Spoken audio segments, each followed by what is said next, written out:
Halo semuanya, perkenalkan saya Francisca dan di sini saya bersama dua teman saya yang lainnya itu Fikri dan Maisarah akan mempresentasikan hasil diskusi kami untuk pemenuhan mata kuliah Ilmu Sosial dan Budaya Dasar dengan materi manusia dan keberagaman dalam kelompok 6. Baiklah, di sini saya akan menjelaskan terlebih dahulu hakikat keragaman. Apa itu keragaman? Keragaman berasal dari kata ragam, di mana keragaman menunjukkan adanya banyak macam, banyak jenis. Dan di keragaman manusia dimaksudkan bahwa setiap manusia memiliki perbedaan. Perbedaan itu ada karena manusia adalah makhluk individu yang setiap individu memiliki ciri-ciri khas tersendiri. Saya memberikan contoh.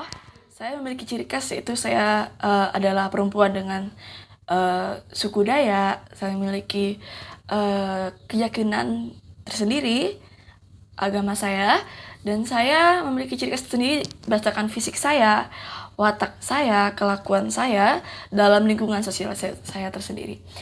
Dan di sini perbedaan itu terutama ditinjau dari sifat pribadi, misalnya sikap, watak, kelakuan, temperamen, dan hasrat.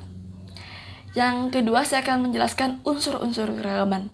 Unsur-unsur keragaman meliputi suku bangsa dan ras, agama dan keyakinan, ideologi dan politik, tata krama, serta kesenjangan ekonomi dan sosial.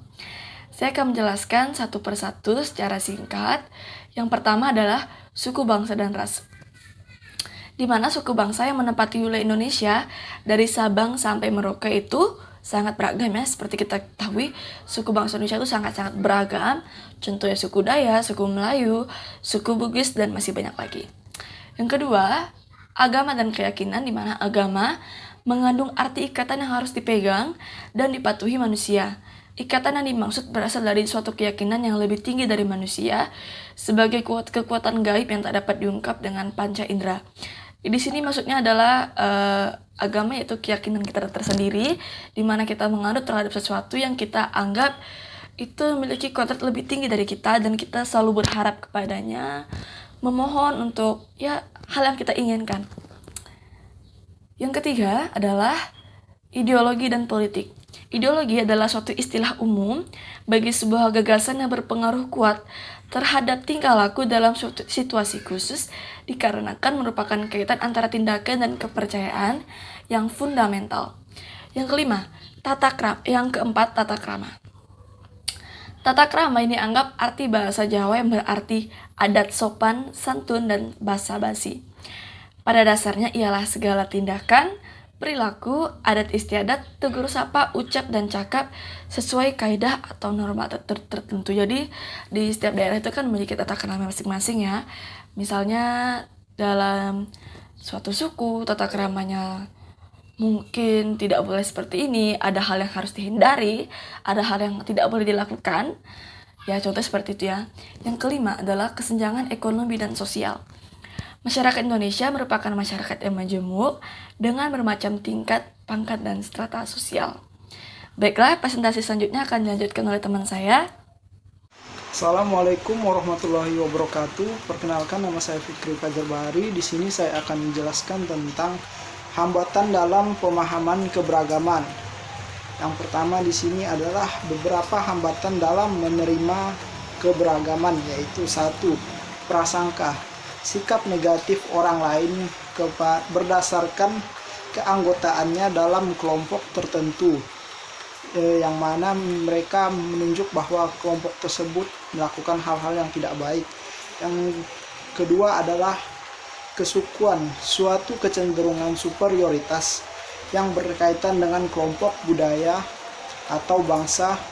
Hal ini juga terjadi dengan berkaitan pada agama ataupun kelompok tertentu.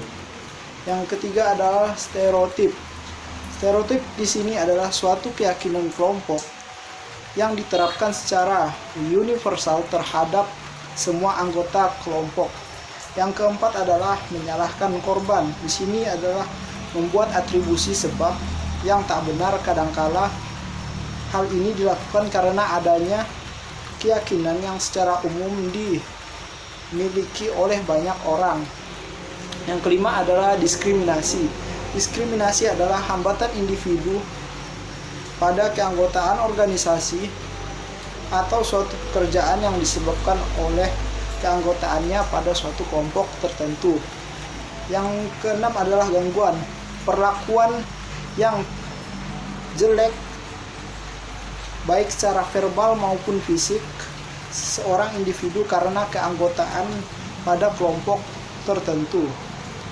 Yang ketujuh adalah pelecehan seksual, mendekati seseorang dengan cara yang tidak pantas dan tak diinginkan akan secara intim mengganggu produktivitas ataupun kemajuan seseorang.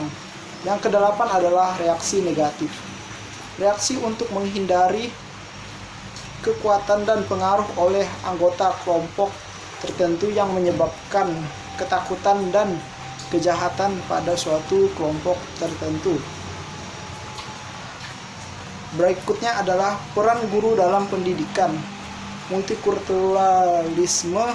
Pendidikan multikultural menawarkan satu alternatif melalui penerapan strategi-strategi dan konsep pendidikan yang berbasis pada pemanfaatan keberagaman yang ada di masyarakat, khususnya pada siswa, seperti keberagaman etnis, budaya, bahasa, agama, dan status sosial, gender, serta masih banyak lagi.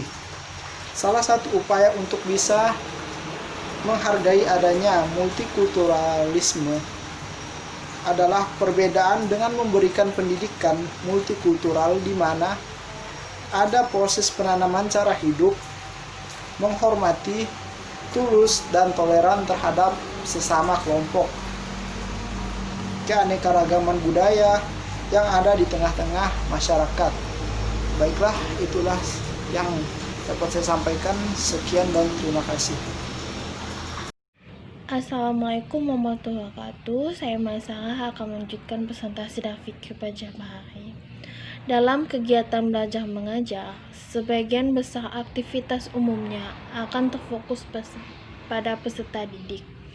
Lambat laun, peserta didik akan mengalami kejenuhan dalam proses belajar mengajar kalau guru tidak memiliki metode pembelajaran yang tepat.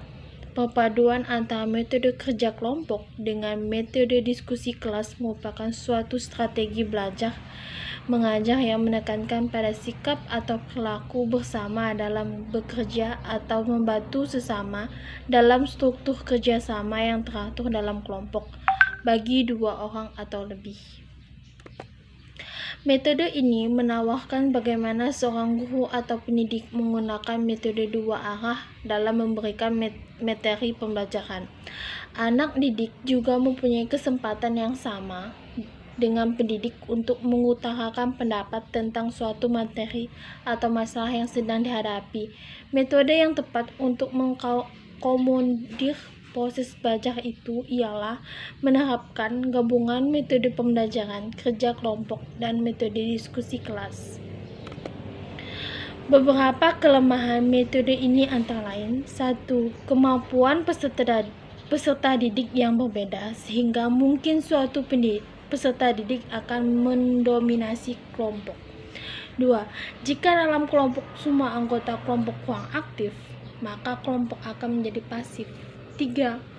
Kurangnya percaya diri dari setiap anggota kelompok. 4. Kurangnya sikap untuk menghargai pendapat orang lain. Sekian dari saya. Assalamualaikum warahmatullahi wabarakatuh.